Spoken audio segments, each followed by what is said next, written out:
Hello दोस्तों, आज हम आपके लिए लेकर आए हैं कहानी का 13वां भाग। अगर आपने इस कहानी के पहले के 12 भाग नहीं देखे तो उनका लिंक मैंने इस वीडियो के डिस्क्रिप्शन बॉक्स में दे दिया है, आप वहां जाकर देख सकते हैं। तो चलिए आगे की कहानी शुरू करते हैं। शाम के 3 बज रहे थे। सेमिनार हॉल में टीचर्स और वो सभी स्टूडेंट इकट्ठे हो चुके थे जो टूर पर जाने वाले थे। वे सब रिजल्ट का वेट कर रहे थे। तभी प्रिंसिपल सर पोडियम पर आए। डियर स्टूडेंट्स, आप सभी ने नेम दे दिया है और लिस्ट भी बना ली गई है। बाकी के टीचर्स भी स्टूडेंट के डिसीजन से एग्री है। कहीं किसी को कोई इशू नहीं है। अब आप सभी जिसके लिए एक्साइटेड है वो है उन टीचर्स के नेम, क्योंकि आप सभी अपने फेवरेट टीचर को ही ले जाना चाहते होंगे। हाँ, तो जिन 2 टीचर को आप साथ भेजने के लिए सेलेक्ट किया गया है वो है एनी गेसेज। वो बोले, सारव सर, सारव सर। जिसके बाद ज़्यादातर स्टूडेंट ने सारव का नेम लिया। उनमें काफ़ी ज़्यादा लड़कियां थी, हालांकि बहुत से लड़के भी थे, लेकिन सारव इस पर ध्यान दिए बिना अपने साथी टीचर से कुछ बात कर रहा था।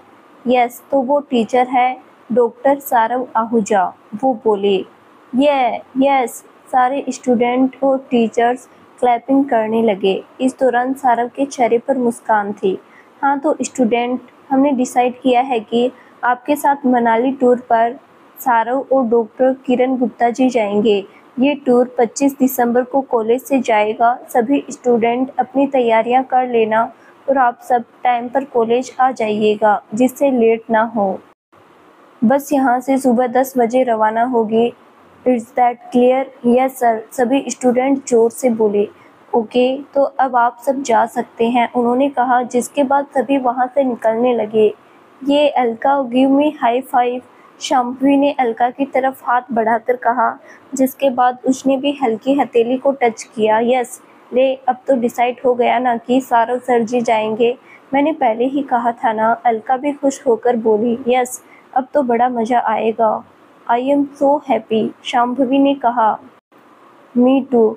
और गर्ल्स को देख लो कितनी खुश है, अलका हंसी, जिसके बाद शाम्भवी भी हंस पड़ी और फिर वो दोनों भी वहाँ से बाहर निकलने लगी। इस दौरान शाम्भवी ने पलट कर देखा तो सारव उसकी ओर ही मुस्कुराता हुआ देख रहा था। उसे देखकर शाम्भवी भी मुस्कुरा पड़ी। शाम्भवी अपने रूम में बैठी हुई थी। इस दौरान वो काफ़ी खुश थी, क्योंकि अब कन्फर्म हो गया था कि सारव भी अब उनके साथ जाने वाले हैं। वो यही सब सोच रही थी कि मनाली में उसे कितना मज़ा आने वाला है। अलका, सारव और बाकी सबके साथ कैसे वो बातें करते हुए सफ़र का मज़ा लेंगे, फिर वहाँ प्रकृति की खूबसूरती को निहारेंगे। इस दौरान उसे एक बार भी एनी का ख्याल नहीं आया था। उसने एक बार भी नहीं सोचा था कि वो भी जा रहा है या नहीं, और ना ही उसने उससे इस बारे में कुछ पूछा ही था। वो इस वक्त बस अपने में ही खुश थी और अच्छे से अपनी लाइफ को एंजॉय करना चाहती थी।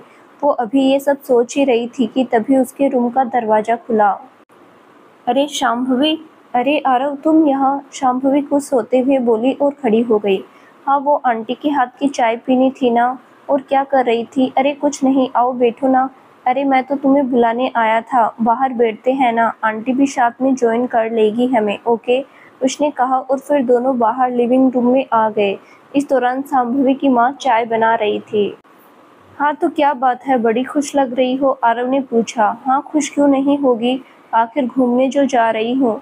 तभी शाम्भवी की मम्मा आते हुए बोली, ओह वाह, मतलब कॉलेज टूर पर जा रही हो तुम भी? भाई ने बताया था मुझे टूर के बारे में। हाँ, मैं तो अभी से बहुत खुश हूँ।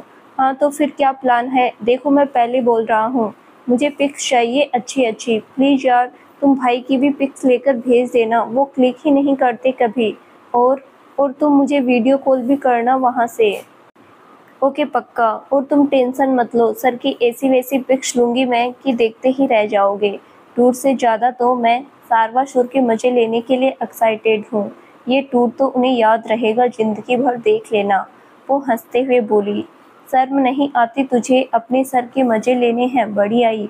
कोई फालतू हरकत मत करना और सारव को परेशान तो बिल्कुल भी मत करना, वरना टांगे तोड़ दूंगी। तभी शाम्भवी की मम्मा उसे डांटते हुए बोली, अरे मम्मा, सर जन्मे ही इसीलिए हैं कि उनके मज़े लिए जा सके, मैं कुछ थोड़ी ना कर रही हूँ। अरे बिल्कुल, काश मैं भी साथ चल पाता, लेकिन तुम्हारे कॉलेज का टूर है तो खैर कोई बात नहीं, तुम अच्छे से एंजॉय करना। हाँ ओके, और मैं तुम्हें कॉल तो ज़रूर करूँगी बड़ी, वरना मैं मिस करने लग जाऊँगी। वो मुस्कुराई। वे सब ऐसे ही आपस में बातें कर रहे थे। कुछ देर बाद आरव के जाने के बाद शांभवी वापस अपने रूम में आ जाती है। तभी उसके पास अनिमेश का फ़ोन आता है।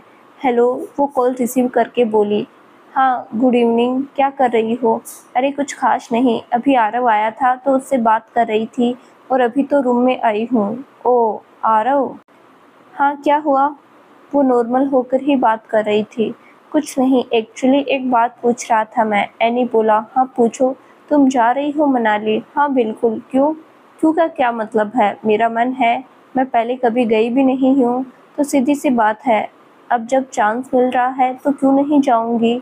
तो तुम मेरे साथ चलना ना। अरे वहाँ तो सभी साथ ही जा रहे हैं तो तुम्हारे साथ क्या? अरे मैं ये कह रहा था कि तुम इस टूर पर मत जाओ, अगर तुम्हें चलना हो तो मेरे साथ चलना। अकेले? वो प्यार से बोला। मुझे तुम्हारे साथ अकेले कहीं नहीं जाना, क्योंकि मेरा मन ही नहीं करता ऐसा, इसीलिए तुम ये ख्वाब देखना छोड़ दो। वो हल्का सा चिढ़कर बोली। अच्छा ठीक है, मत जाना मेरे साथ, लेकिन इस टूर पर तो भी नहीं जाओगी तुम। अच्छा, और क्यों नहीं जाऊंगी मैं? क्योंकि मैं तुम्हें कह रहा हूँ, अगर तुम फिर भी जाती हो तो सोच लेना, हमारा रिश्ता टूट जाएगा। हमारा रिश्ता? अरे वो तो कब का टूट चुका है। तुम्हारे दिमाग में कोई फॉल्ट है क्या, जो इतनी सी बात तुम्हें समझ नहीं आती? मैं तो जाऊंगी, तुम होते कौन हो मुझे रोकने वाले? और एक बात बताओ जरा, तुम्हें ये गलतफहमी भला हो कैसे गई कि तुम्हारे रोकने से रुक जाऊंगी मैं? शांभवी को अब गुस्सा आ चुका था। हाँ हाँ, भला तुम मेरी बात क्यों मानोगी, मैं तो भूल ही गया था। वो शाहरुख भी तो साथ जा रहा है ना, तो तुम तो फिर जाओगी ही। वो अजीब तरह से बोला। सबसे पहली बात, मेरे सामने उनके बारे में इज्जत से बात किया करो, और दूसरी बात कि मैं उनकी वजह से जाऊंगी, तो हाँ बिल्कुल मैं उनके लिए ही जा रही हूँ। तुम्हें जो करना है कर लो। पहले मैं मना करती थी, लेकिन अब मैं कोई मना नहीं करने वाली। तुम्हें जो समझना है बिंदास समझ सकते हो। तुम्हें ये सोचना है कि हमारे बीच कुछ है तो सोचो, और ना समझना है तो मत समझो, क्योंकि ना अब तुम मेरे कुछ लगते हो ना मैं मानती हूँ। जो तुम्हारे मेरे बारे में कुछ भी सही या गलत सोचने से मुझे कोई फ़र्क पड़ेगा। मुझे इतना सा भी फ़र्क नहीं पड़ता अब तुमसे। सारव सर एक अच्छे इंसान हैं, इसीलिए आई रियली लाइक हिम। तुम्हें इसे लेकर भी कोई बकवास बात सोचनी है तो सोचो, और मुझे सच में सारव सर के साथ वक्त बिताना अच्छा लगता है, इसलिए मैं तो ज़रूर जाऊँगी, समझे? बाय, उसने कहा और कॉल कट कर दी। रात के 11 बज चुके थे। शांभवी अपनी बुक्स को रखकर पानी पीती है और फिर फ़ोन लेकर बिस्तर पर लेट जाती है। उसने खुद को अच्छे से रजाई से कवर किया और फिर फ़ोन चलाने लग गई। वो व्हाट्सएप पर गई थी कि तभी उसके पास सारव की कॉल आती है। हेलो। हाँ क्या है, ऐसे अचानक से कैसे कॉल कर दी आपने? मैं तो अभी जस्ट गई थी व्हाट्सएप पर। आपको कैसे पता चला कि मैं जाग रही हूँ? हाँ तो मैंने तुरंत ही देख लिया था, इसीलिए कर दी। क्यों, तुम्हें नींद आ रही है क्या? सारव ने पूछा। अरे नहीं, आज तो मुझे बिल्कुल नींद नहीं आ रही। उसकी आवाज़ में खुशी साफ झलक रही थी, जिसे सारव भी महसूस कर पा रहा था। अरे हाँ, मैं तो भूल ही गया, चुड़ैलें तो रात में ही सैर पर निकलती है। हाँ हाँ, मैं चुड़ैल नहीं हूँ, बल्कि आप है दानव असुर। दानव और असुर एक ही होते हैं। हाँ तो आप एक ही तो हो, सारवासुर। ओए क्या बोली, मुंह तोड़ दूंगा तेरा। बकवास न किया कर, आई समझ। मैं कोई बकवास नहीं कर रही, आपका नाम ही सारवासुर है, सबको पता है आपको छोड़कर। पूछ लेना चाहे आरव से, इसीलिए तो मैं अब यही बोलूँगी, सारवासुर। मैं सामने बोलना, मेरे सामने बोलना, फिर बताऊँगा। अरे बोलना क्या है, आप देख लेना, मनाली में आपको मैं हिम दानव ही बना दूंगी और आपकी पिक्स लेकर सबको भेज दूंगी, मज़ा आएगा। वो हंसते हुए बोली, और उसको ऐसे खुश देखकर सारव भी मुस्कुरा दिया। पिछले 1-2 दिनों से वो काफ़ी खुश तो रहने लगी थी, लेकिन कई बार बातों ही बातों में वो अचानक से उदास हो जाती थी, जैसे लास्ट टाइम कॉलेज से आते टाइम कुछ पलों के लिए हुई थी। सारव ये बात अच्छे से जानता था कि किसी भी रिश्ते से बाहर निकल पाना इतना भी आसान नहीं होता। सबके साथ हम चाहे जैसे भी बात कर ले, हंस ले, लेकिन वहीं पर जब अकेले हो तो याद आ ही जाती है, कभी अच्छी तो कभी बुरी, लेकिन तकलीफ तो दोनों से ही एक बराबर होती है, इसीलिए तो बस वो यही चाहता था कि शाम्भवी अकेले होने पर भी खुश रहे, उदास ना हो। अरे क्या हुआ, आप चुप क्यों हो गए? कुछ नहीं, बस ऐसे ही। अच्छा ये बताओ, तुम्हें अच्छा लगेगा ना? अरे ये भी कोई बात पूछने की बात है, मुझे तो बहुत मज़ा आने वाला है। सबसे ज़्यादा एक्साइटेड तो मैं स्नोफॉल देखने के लिए हूँ। चारों ओर फैली हुई बर्फ़ की मोटी सी चादर होगी और मुझे उसमें खूब सारी मस्ती करनी है, शाम्भवी बोली जा रही थी। इधर सारव फिर से चुप हो गया था। उसका जी चाह रहा था कि वो ऐसे ही बकबक करती रहे पूरी जिंदगी, कभी भी चुप और उदास ना हो। काश मेरे पास कोई जादू की छड़ी होती तो तुम्हारी ये हंसी, ये खुशी हमेशा के लिए तुम्हारे चेहरे पर चिपका देता। उदासी की एक महीन रेखा भी तुम्हारे चेहरे पर नहीं आती, लेकिन कोई बात नहीं, मैं फिर भी तुम्हें ऐसे ही खुश रखने की कोशिश करूँगा। वो मन में सोच रहा था। Hello sir. हेलो, कमाल है, फिर से खो गए। हेलो सारवासुर। हाँ हाँ बोलो, क्या हुआ? सारव चौंकते हुए बोला। क्या हुआ है आपको? कहाँ खो गए थे? अरे नहीं। क्या नहीं हुआ है क्या आपको? मैं कब से बोले जा रही हूँ और आप है कि कोई जवाब ही नहीं दे रहे। अच्छा क्या बोल रही थी, अभी बोल दो, उसने पूछा। मैं कह रही थी कि आप कमर कस लीजिए अपनी, क्योंकि मैं आपको खूब ज़्यादा परेशान करने वाली हूँ। मैं ना आपके कपड़ों में बर्फ़ भर दूंगी, फिर आप उछलना। जो करना हो वो कर लेना, सारव ने आराम से कहा, लेकिन उसकी बात सुनकर शाम्भवी को बड़ा अजीब लगा। क्या हुआ सर, सच्ची बताइए। अरे कुछ नहीं हुआ बाबा। तो फिर आप अच्छे से बात क्यों नहीं कर रहे हैं? अच्छे से बात नहीं कर रहा? मैंने क्या कहा? वही तो, आपने कुछ नहीं कहा। क्यों? वैसे तो आप इतनी आसानी से नहीं मानते, हमेशा तो चिढ़ जाते हैं, पलट कर मुझे भी चिढ़ाते हैं, लेकिन आज ऐसा कुछ नहीं है। बड़े आराम से बोल दिया कि ठीक है कर लेना। ये क्या बात हुई भला? वो परेशान होती हुई बोली। अरे कुछ नहीं, मैं तो बस ये चाहता हूँ कि तुम हमेशा मुस्कुराती रहो, हमेशा ऐसे ही खुश रहो, और अगर ये मुस्कुराहट मुझे परेशान करने के बाद आएगी तो मैं हमेशा परेशान होने के लिए तैयार हूँ। जैसे जैसे तुम्हारे पापा है ना, तुम उन्हें खूब तंग करती होगी बचपन में, और अभी भी तुम्हें मज़ा आता होगा और वो कभी नहीं डांटते होंगे। तुम वैसे ही मुझे भी तंग कर सकती हो, पापा जैसे। सारो मुस्कुराया। उसकी ये बात सुनकर शाम्भवी को बहुत अच्छा लग रहा था। उसके चेहरे पर मुस्कान आ गई। अच्छा बस बहुत हो गई बातें, रात काफ़ी हो चुकी है, सो जाओ। ओके हाँ ठीक है, bye, good night. Good night, Shambhavi ने कहा और फिर कॉल कट करके फ़ोन टेबल पर रखकर लेट गई। उसके चेहरे पर अभी भी मुस्कुराहट थी। उसने रजाई को हग किया और अपनी आंखों को बंद कर लिया। यार मम्मा, ऐसे मत बोलो ना, प्लीज़ चलो ना, शाम्भवी ठुनठुनाते हुए बोली। अले मेला थम्बू, कितनी प्यारी शक्ल बना रखी है। उन्होंने दूर से ही उसे किस करते हुए कहा। हाँ तो चलो ना फिर, मैं इससे भी प्यारी शक्ल बना लूँगी, उसने फिर से कहा। शाम्भवी बेटा देख, शक्ल तो तेरी प्यारी है ही, तो बनाने की क्या ज़रूरत। हाँ पर आज इस प्यारी शक्ल से मुझे कोई फ़र्क नहीं पड़ने वाला। बेटा आज मुझे बहुत काम है, तो तू आज अकेले ही चली जा या अपनी किसी फ्रेंड के साथ चली जा, लेकिन मैं तो आज नहीं जा सकती, उन्होंने कहा और वापस काम में जुट गई। क्या यार मम्मा, वो धम से सोफे पर बैठ गई। आज उसके कॉलेज में छुट्टी दे दी गई थी ताकि सब अच्छे से तैयारियां कर ले। अचानक ही उसका फ़ोन रिंग हुआ। हेलो, वो धीरे से बोली। अरे तुम्हारी आवाज़ को क्या हुआ? दूसरी तरफ सारव था। कुछ नहीं, बोलिए आप। अरे पहले तुम बताओ क्या हुआ, ऐसे क्यों बोल रही हो? हाँ तो और क्या करूँ, सोच रही थी थोड़ी शॉपिंग कर लूँ आज सर्दियों की, कल ही निकलना है। सो मम्मा से बोला चलो, तो बोल रही है तुम अकेली चली जाओ या अपनी किसी दोस्त को ले लो। अब ऐसा भी होता है क्या? मेरा अकेले जाने का बिल्कुल मन नहीं है, तो किसको कहूँ? वैसे भी बहुत ज़्यादा तो मेरी फ्रेंड्स है नहीं, वो मुँह बनाते हुए बोली।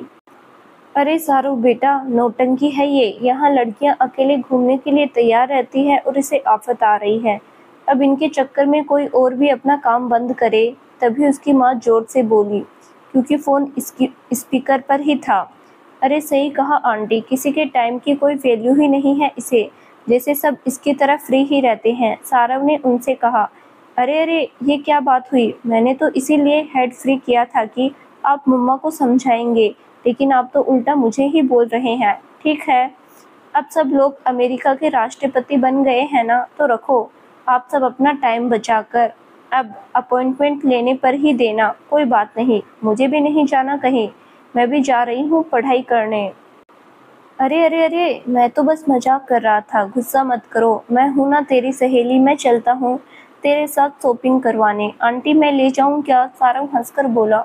हाँ ले जाओ बेटा, तुम होगे तो मुझे भी चिंता नहीं होगी, और ऊपर से तुम गए भी हो तो पता भी होगा कि क्या क्या चाहिए होगा इसे। जी आंटी ओके। शांभवी तो मैं आधे घंटे में आ रहा हूँ, तुम रेडी हो जाओ। मैं रेडी ही हूँ, आप आ जाइए। ओके। उसने कॉल कट कर दी। आप यहाँ क्यों लेकर आए हैं? कितनी बड़ी मॉल है ये। हाँ तो क्या, जहाँ मैं हमेशा जाती हूँ उसी में कर लेते हैं ना। ऊपर से ये कितनी दूर भी है। तुम चलो चुपचाप। तुम्हें कपड़ों से मतलब है या इस या उस मॉल से? मॉल तो खरीदना नहीं है ना, उसने कहा, और फिर एंट्रेंस की तरफ शांभवी को लेकर बढ़ गया। इस तुरंत शांभवी ने अजीब सी शक्ल बना रखी थी। वो तेजी से एक साइड बढ़ा जा रहा था, इस वजह से शांभवी को भी तेज चलना पड़ रहा था। अरे रुकिए, आराम से चलिए, वो पीछे से आते हुए बोली। तो तुम चलो ना जल्दी। आ तो रही हूँ, वैसे आप जा कहाँ रहे हैं? तुम आओ चुपचाप, मुझे पता है कहाँ जाना है, उसने कहा। थर्ड फ्लोर पर चलना है। लेकिन फिर शांभवी की शक्ल देखकर उसने बताया। उसके कुछ देर बाद वो दोनों ऊपर आ गए। वो उसे लेकर एक काफ़ी अच्छी और बड़ी शॉप में आ गया। अब देख लो तुम्हें क्या खरीदना है। सबसे पहले तो जैकेट, शांभवी इधर उधर देखते हुए बोली। ओके मैम, मैं अभी देखती हूँ। चलिए, वहाँ पर खड़ी लड़की ने कहा, और फिर उसे जैकेट्स दिखाने लगी। वहाँ कई सारी जैकेट्स लगी हुई थी। सारों भी साथ साथ घूमकर सब बता रहा था। ये कैसी है? शांभवी ने एक जैकेट की तरफ इशारा करके सारव से पूछा। तुम्हारा दिमाग खराब है क्या? सर्दी नहीं लगेगी वहाँ तुम्हें, उसने गुस्से से कहा। ओके, तो फिर आप ही बता दो। ये देखो कैसी है, स्टाइलिश भी लग रही है और क्वालिटी भी बढ़िया है। उसने एक और जैकेट दिखाई जो शांभवी को पसंद आ जाती है। लगभग 2 घंटे बाद वो सारव के साथ मिलकर सारा सामान खरीद चुकी थी। हो गया, अब चले? उसने पूछा। हाँ चलिए। सब ले लिया ना? सोच लो। हाँ, एक्चुअली मुझे एक न्यू कैप भी लेनी है, शांभवी बोली। ओके चलो फिर, उसने कहा। फिर एक काउंटर पर जाकर कैप दिखाने के लिए बोला।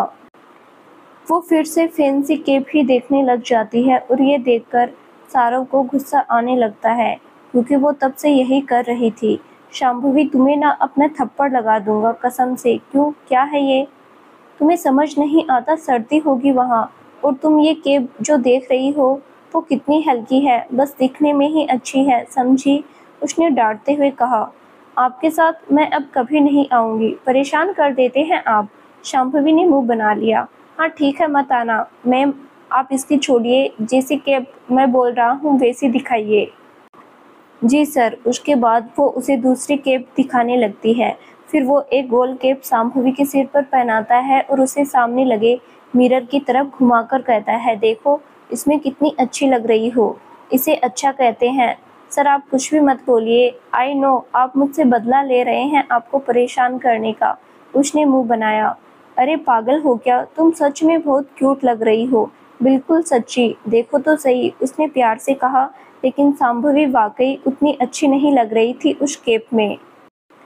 ओके, ये रहने दो, दूसरी देख लेते हैं हम, उसने उसका चेहरा देखकर कहा, और दूसरी कैप जो दिखने में काफ़ी अच्छी थी वो लगा दी। हाँ अब ठीक है? उसने पूछा। हाँ थोड़ी ठीक है।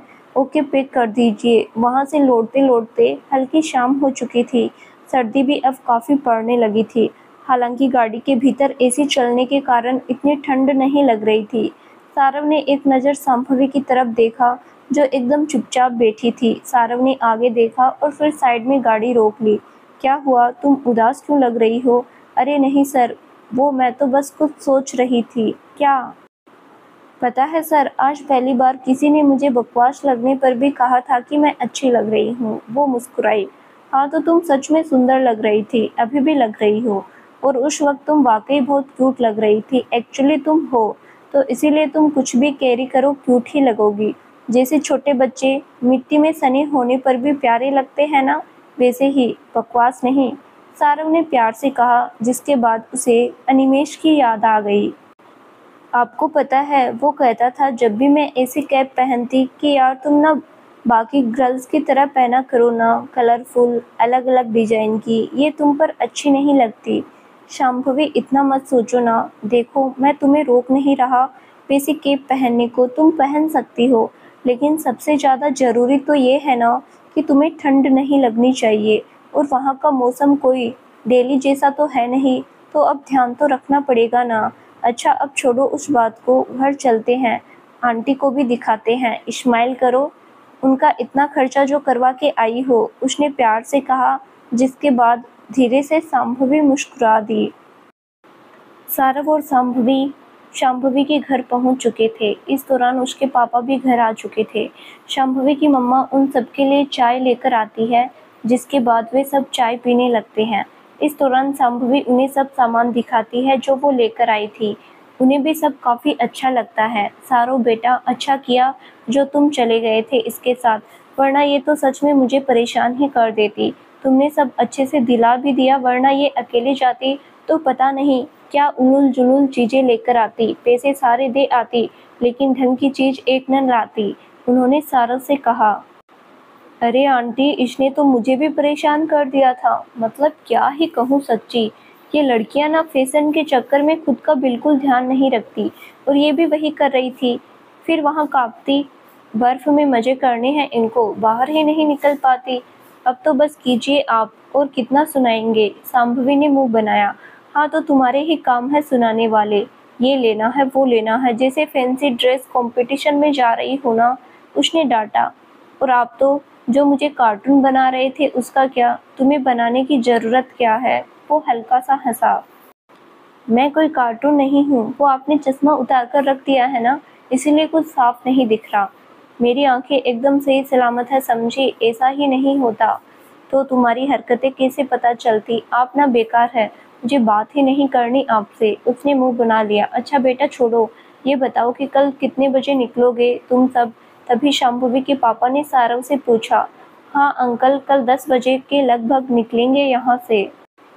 अच्छा तो सब कुछ हो गया ना, सारी लिस्ट तैयार हो गई। जी हाँ, लिस्ट वगैरह तो कल ही तैयार कर ली गई थी, बाकी तैयारियां भी हो गई आज, किरण मैम ने देख लिया होगा सब।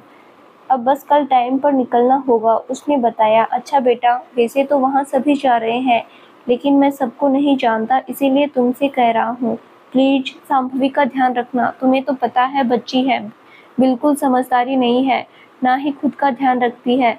सर्दी भी बहुत जल्दी लगती है इसको, तो तुम देख लेना जरा। ये पहले कभी गई नहीं है ऐसे हमारे बिना, तो हमें भी फिक्र होगी, लेकिन तुम रहोगे साथ तो इसकी चिंता नहीं होगी, उन्होंने प्यार से कहा।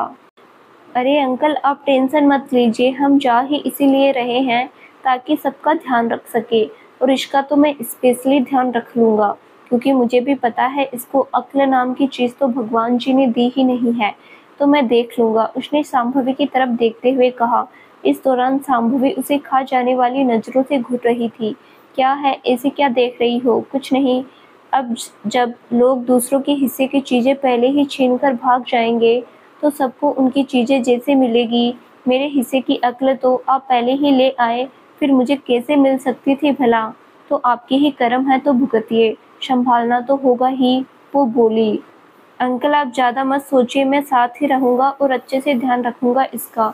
आरव मुस्कुराया, हाँ बेटा, और तुम अपना और बाकी सबका भी अच्छे से ध्यान रखना, सब अच्छे से जाना और खूब एंजॉय करना। शांभवी की माँ ने भी प्यार से उससे कहा, जी आंटी, 7 दिन तक इसके बिना अच्छा तो नहीं लगेगा, लेकिन तुम लोग हमारी चिंता मत करना। उन्होंने प्यार से शांभवी का सिर सहलाते हुए कहा। हे ब्रो, आपकी कॉफ़ी, आरव ने सारव के रूम में आते हुए कहा। वो आ ही रहा था यहाँ तो उसकी कॉफ़ी वहीं राधा के हाथ से लेकर चला आया था। रुक 1 मिनट, बस ये रख दूँ, सारव ने जवाब दिया और अपना बाकी का सामान भी सूटकेस में रखने लगा। वो शांभवी के घर से आने के बाद ही अपनी पैकिंग में लग गया था। अब तक उसने सब रख भी लिया था। उसने कॉफ़ी का मग उठाया और सिप करने लगा। ब्रो, सारी पैकिंग हो गई है ना? कहीं कुछ छूटा तो नहीं? एक बार देख लीजिए। हाँ रुक, देखने दे, उसने कहा और कॉफ़ी पीते हुए एक बार फिर से सब चेक किया। हाँ सब ठीक है, ओके गुड। वैसे ब्रो, आप अपना ध्यान रखना वहाँ, और शांभवी का भी। और हाँ, आप पिक्स भी क्लिक करना ढेर सारी, मुझे वीडियो कॉल करना और अच्छे-अच्छे से एंजॉय करना। सिर्फ सब मैनेज करने में ही मत लगे रहना, आरव उसे बोल रहा था। ओके बॉस, सारव मुस्कुराया। अच्छा 1 मिनट, मैं ना किरण मैम से पूछ लेता हूँ कि उनकी तैयारी हो गई, कहीं कोई दिक्कत तो नहीं, उसने कहा और फिर वो अपने फ़ोन से नंबर डायल किया। हेलो, सामने से एक लेडी की आवाज़ आई। Hello, good evening ma'am. Good evening Saarav ji. वो मैम, आपने सब देख लिया ना? किसी और स्टूडेंट ने तो आपको चलने के लिए नहीं कहा या किसी ने नेम कट करवाया हो? सारव ने पूछा। नहीं नहीं सारव जी, अभी तक तो ऐसा कुछ नहीं हुआ, बाकी कल देखते हैं, उन्होंने कहा। ओके बढ़िया है फिर तो। और मैम, आपने अपना सामान सब पैक कर लिया ना? देख लीजिएगा फिर से कुछ कहीं रह ना जाए। जी जी, मैंने सब चेक कर लिया है, सब तैयार है, अब तो बस कल निकलने की ही देर है। ओके फिर मैं रखता हूँ, बाय। Okay bye. सारव ने कॉल कट कर दिया। तब तक आरव भी चला गया था। अभी वो फ़ोन को रखता उससे पहले ही फिर से उसके पास कॉल आई। प्रिंसिपल सर, उसने स्क्रीन को देखकर कहा। Hello, good evening sir. Good evening Sharav, सब प्रिपरेशन हो गई ना? उन्होंने पूछा।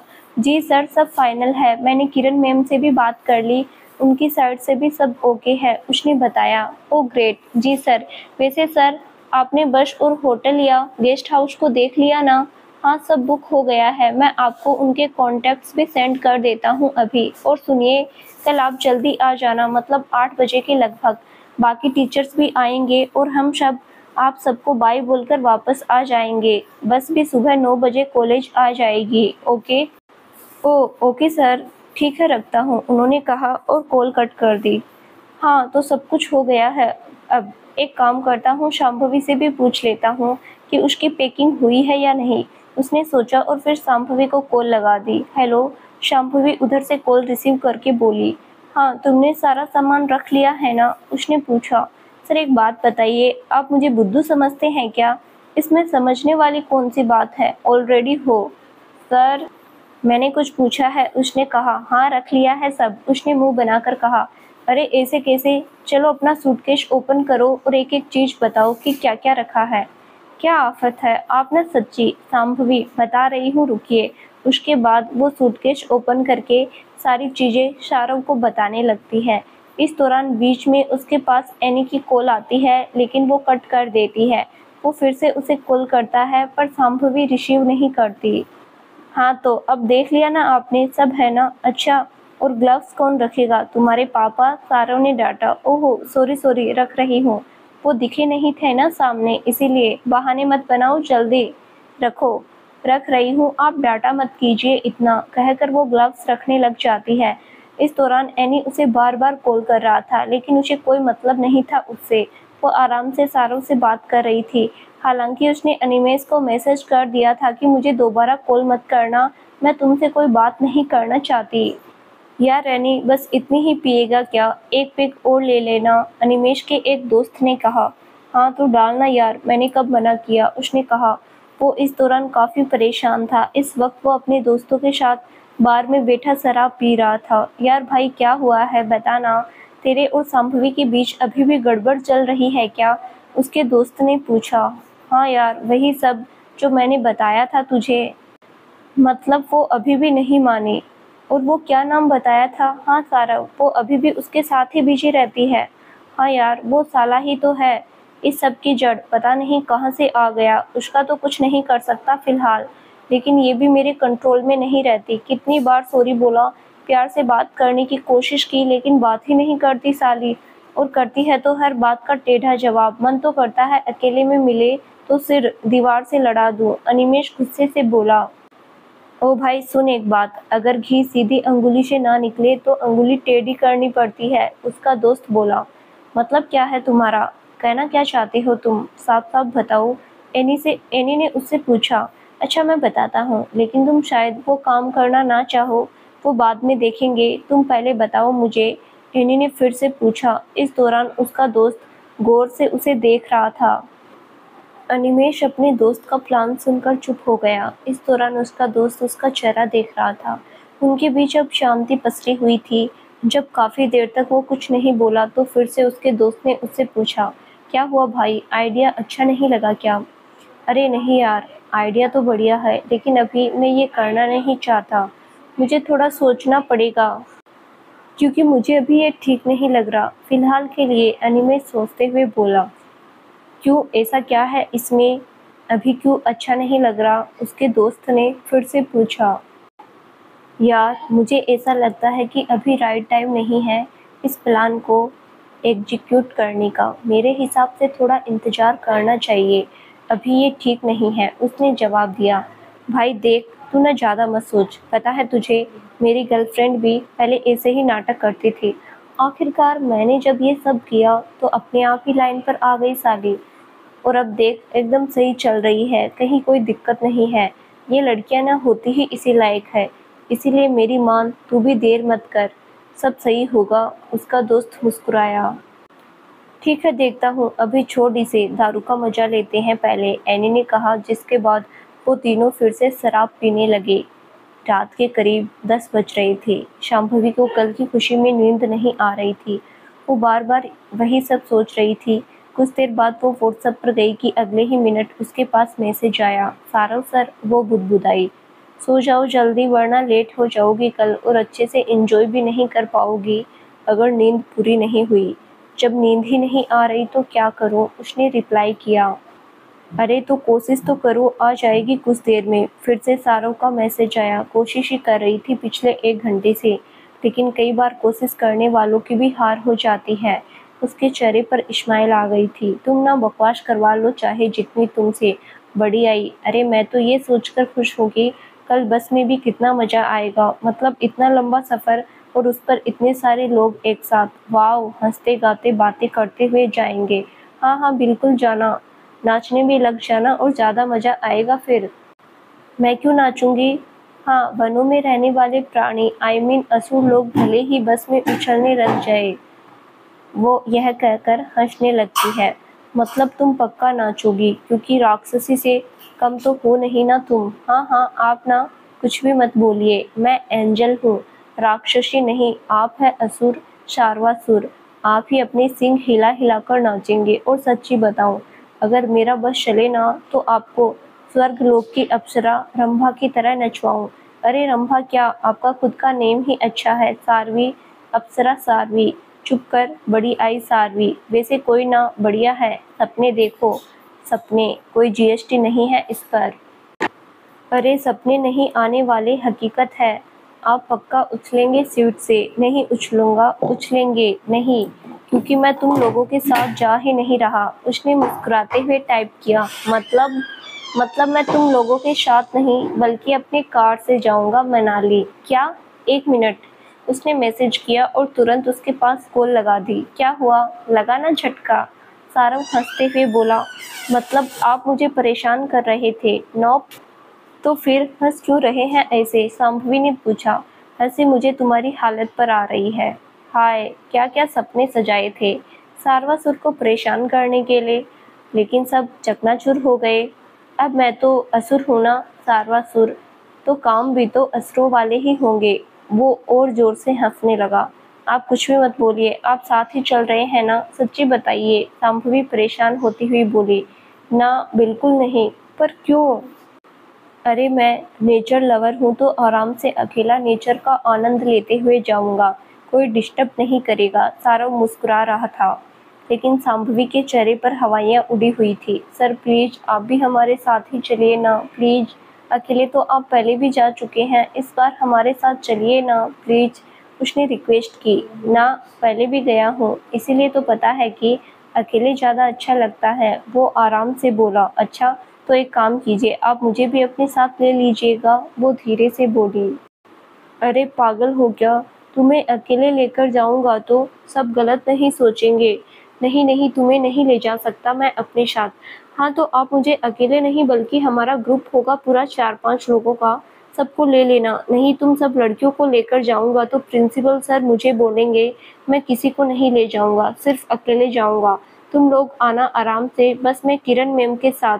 सर आप मजाक कर रहे हैं ना? आई नो संभवी, मैं कोई मजाक नहीं कर रहा, सच्ची। ठीक है फिर, मैं जाऊंगी ही नहीं। जाइए आप, मुझे करना है अकेले ही, उसने उदास होकर कहा। क्या ये क्या पागलपंती है? और जो इतनी शॉपिंग की है उसका क्या? और अंकल आंटी से क्या कहोगी? सारव चौंकते हुए बोला। कुछ भी कहूँ आपको क्या? उसने मुंह बनाया। मतलब तुम मुझे हिम दानव बनाने का मौका ऐसे ही छोड़ना चाहती हो? ओह वाह, बच गया मैं तो। आपको सच्ची कोई फर्क नहीं पड़ता मेरे जाने या ना जाने से? उसने हल्के से गुस्से में कहा। अरे तो मेरे लिए तो अच्छा ही है ना, अच्छे से एंजॉय कर पाऊंगा। और तो और कोई अजीब पिक्स भी नहीं क्लिक कर पाएगा। बढ़िया है, मत जाओ। वैसे तुम्हें पता है वो आयशा भी पूछ रही थी। बेचारी ने मुंह बना लिया जब मैंने ये बताया। आप सच्ची दानव हैं, हिम दानव, प्रेत दानव, जल दानव, सबके कॉम्बिनेशन। आपको कुछ बनाने की जरूरत ही नहीं है। बढ़िया है, फिर आप बिताना अपना क्वालिटी टाइम नेचर और उस आयशा के पास। बिल्कुल, वो कितनी स्वीट भी तो है। डांट दो फिर भी मुस्कुरा देती है। लेकिन मैंने तो बेचारी की कोई कद्र ही नहीं की। ये अपना आयशा पुराण उसी के सामने गाइएगा आप। और अभी जाइए, बाय बाय बोल दीजिए, पूछ लीजिए सब ठीक है, पैकिंग हो गई या नहीं, और ना हुई हो तो अभी जाकर करवा आइए। वैसे भी रात्रि चरण प्राणी है, एक्सपीरियंस भी है आपको ऐसे रात में कहीं भी चले जाने का। वो चिढ़कर बोली। उस दौरान उसकी शक्ल देखने वाली थी। अरे अरे अरे, चिढ़ क्यों रही हो इतना? वैसे अच्छा याद दिलाया, पूछ लेता हूँ और फिर जल्दी सोता हूँ ताकि कल ड्राइव करने में दिक्कत ना आए। हाँ ठीक है, जाइए। Okay bye, good night. Good night. उसने फिर से मुंह बनाया लेकिन सारव ने कॉल कट कर दी। ये कितनी बेकार है सच्ची। लेकिन यार ऐसे मैं अपना प्लान कैंसिल नहीं कर सकती। वो ऐसा मजे करेगी तो मैं भी कर सकती हूँ, रास्ते में नहीं तो मंजिल पर। पूरे 7 दिन का टाइम है ना, मैं भी जाऊंगी और अच्छे से मजा चखाऊंगी। बड़े आए कारवासुर। वो बुदबुदाई और फिर से अपनी रजाई में दुबक कर सो गई। शांभवी जल्दी करना, लगेज भी रखना है यार, अलका ने बस की तरफ शांभवी को खींचते हुए कहा। लेकिन शांभवी की नजरें किसी और को ही ढूंढ रही थी। क्या देख रही है तू? चल ना। चल रही हूँ, उसने कहा और फिर सामान लेकर बस के पास आई। ड्राइवर सबका सामान रख रहा था। उन दोनों ने अपना सूटकेस भी रखवा दिया और हैंडबैग हाथ में ले लिया। चल बैठते हैं, अलका ने कहा। तू चल, मेरे लिए भी सीट रख लेना, मैं अभी थोड़ी देर में आती हूँ, शांभवी ने उससे कहा। क्या काम है तुझे? मैं चल रही हूँ ना। नहीं कुछ नहीं, तू जा ना, आती हूँ, उसने कहा और अलका बस में चढ़ गई। शांभवी अभी भी सारव को ढूंढ रही थी पर वो उसे अब तक नहीं दिख रहा था। उसे लग रहा था शायद अब उसका मन बदल जाए और वो सबके साथ ही चले, इसीलिए वो उसका इंतजार कर रही थी। एक बार अंदर देख लेती हूँ, कहते हुए वो कॉलेज के भीतर चली गई। उसने स्टाफ रूम, प्रिंसिपल ऑफिस सब चेक कर लिया लेकिन वो उसे कहीं नहीं दिखा। यहाँ भी नहीं है। ये सर भी ना, कहाँ गए आखिर? वो बुदबुदाई और वापस बस के पास आकर खड़ी हो गई। सभी स्टूडेंट्स अंदर चढ़ रहे थे लेकिन वो नीचे खड़ी इधर उधर देख रही थी। इस दौरान उसके चेहरे पर परेशानी साफ झलक रही थी। 10 बज गए, सर अभी तक नहीं आए। वो अपनी वॉच में टाइम देखते हुए बुदबुदाई। अब उसकी आंखों में हल्की उदासी भी उतर आई थी। ओए यार, तू कहाँ गई थी और क्या हुआ? यहाँ क्यों खड़ी हो गई? अंदर चलना, सब आ गए हैं अब तो, और मैम भी आने वाली होगी। तभी अलका उसे देखकर उसके पास आई। रुकना, थोड़ी देर चलती हूँ, उसने फिर से दूसरी तरफ देखते हुए कहा। तू क्या देख रही है? किसका वेट कर रही है? बताना यार। वो सारव सर नहीं दिख रहे। बोल रहे थे कार से आएंगे, वो धीरे से बोली। क्या सारव सर? हाँ हाँ, तू उनका वेट कर रही है? तू अंदर चल एक बार। नहीं रुक। अरे आ ना, उसने जबरदस्ती शांभवी को बस में खींचा। क्या है? वो देख सामने। अलका ने इशारा किया तो उसने सामने देखा। सारव वहां आयशा के पास खड़ा बातें कर रहा था। उसे देखते ही शांभवी का पारा चढ़ गया। ये यहाँ? उसने पूछा। हाँ सर तो कब से बैठे हुए हैं यहाँ, तू आई ही नहीं थी। मुझे ना सच्ची गुस्सा आ रहा है। मुझसे क्या बोल रहे थे? मुझे तो कार से जाना है, प्रकृति का आनंद लेते हुए।